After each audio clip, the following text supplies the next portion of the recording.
সৃষ্টি কলাকেন্দ্রের পরিচালনায় সফল হল কাজকুসিং ইয়ুথ কাপ ২০২৬। সৃষ্টি কলা কেন্দ্রের পরিচালনায় ও গণেশ সমাদ্দারের সুদক্ষ প্রশিক্ষণে বাগুইআটির বাগুইপাড়ার হরিসভা পার্শ্বস্থ মাঠে ১০ এবং ১১ জানুয়ারি অনুষ্ঠিত হয় কাজকুসিং ইয়ুথ কাপ ২০২৬। সকলেই খুশি। টুর্নামেন্টের সভাপতি গণেশ সমাদ্দারের আতিথেয়তা ও বলবো আমাদের অর্গানাইজেশন অনেক পুরনো অর্গানাইজেশন। কিয়োকুশিন কারাটে 50 বছর ধরে ভারতবর্ষে তার প্র্যাকটিস বাচ্চাদেরকে দিয়ে চলেছে। এখন আমাদের কিয়োকুশিন অ্যালায়েন্স গত 10 বছর হয়েছে আমরা নতুনভাবে স্ট্যাবলিশ করেছি। এই অ্যালায়েন্সের এই মুহূর্তে কতজন ছাত্রছাত্রী আছে? All over India we have more than 10,000 students.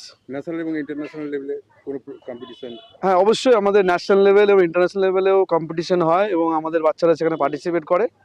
Recently আমরা এক ন্যাশনাল টুর্নামেন্ট করে এসেছি, সেখানে আমাদের এক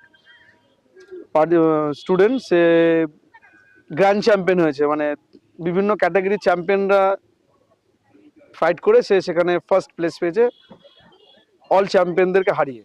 এই যে সৃষ্টিকলা কেন্দ্রের অর্গানাইজড বাই সৃষ্টিকলা কেন্দ্র কিয়োকুশিন ইয়ুথ কাপ 2026, এটা আমরা এই টুর্নামেন্টটা প্রত্যেক বছরই করি, ঘুরিয়ে ফিরিয়ে হয়।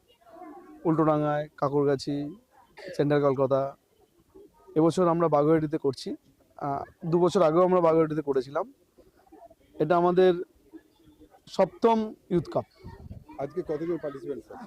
আজকে এখানে পার্টিসিপেন্টস আছে 100, কিন্তু আমাদের দুদিনের প্রোগ্রাম হয়েছে, 10ই জানুয়ারি এবং 11ই জানুয়ারি। টোটাল সব মিলে আমাদের কাছে 200 থেকে 250 পার্টিসিপেন্ট এসছে। এই যে আমাদের ক্যারাটে কাপটা হচ্ছে, এটা কি কোনো সংস্থার আন্ডারে হচ্ছে? হ্যাঁ, আমাদের এই টুর্নামেন্টটা পুরোটাই ইন্টারন্যাশনাল কারাটে অ্যালায়েন্স কিয়োকুশিন রিওর আন্ডারে। এটা একটা ইন্টারন্যাশনাল বডি এবং আমাদের state body Kyokushin West Bengal host করছে এটা, উইথ সাপোর্ট অফ সৃষ্টি কলা কেন্দ্র।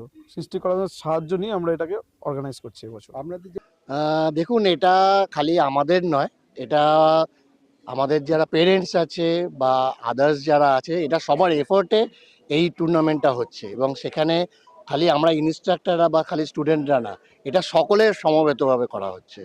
কিরকম মনে হচ্ছে আপনার যে মানুষ কেন ক্যারাটে শিখবে বা ক্যারাটের এখন এত প্রচলন হচ্ছে আস্তে আস্তে করে প্রত্যেকটা বাচ্চা, প্রত্যেকটা গার্জেন? দেখুন, মানুষ ক্যারাটে খালি নয়, ক্যারাটে করা হয় ফিজিক্যালি এবং মেন্টালি গ্রো আপের জন্য। আজকালকার দিনে আপনারা দেখছেন যে অনেক বাচ্চারা যারা পড়াশোনায় কম নাম্বার পেলেই তারা সুইসাইড করার অ্যাটেম্প করছে, এটা হচ্ছে মেন্টালি উইক। আমাদের ক্যারাটেটা হচ্ছে তাদেরকে মেন্টালি স্ট্রং করার জন্য। ফিজিক্যালি সেটা সেকেন্ডারি। ফিজিক্যালি আপনি করার জন্য আপনি জিম করতে পারেন, আপনি অন্যান্য এক্সারসাইজ করতে পারেন, কিন্তু মেন্টালি গ্রো আপের জন্য ক্যারাটে এসেনশিয়াল। ক্যারাটে বলুন, যোগা বলুন, এইগুলো হচ্ছে মেন্টালি গ্রো আপের জন্য। তো আমরা চেষ্টা করি আমাদের স্টুডেন্টদের মেন্টালি এবং ফিজিক্যালি ডেভেলপমেন্ট, এবং সেটা আজকালকার পেরেন্টসরা অনেকভাবে সচেতন, সেজন্যই তারা স্টুডেন্টদেরকে পাঠায়।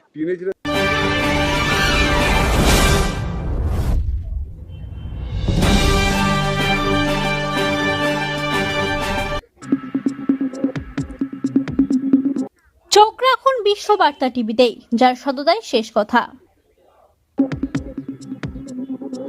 Audio Jungle।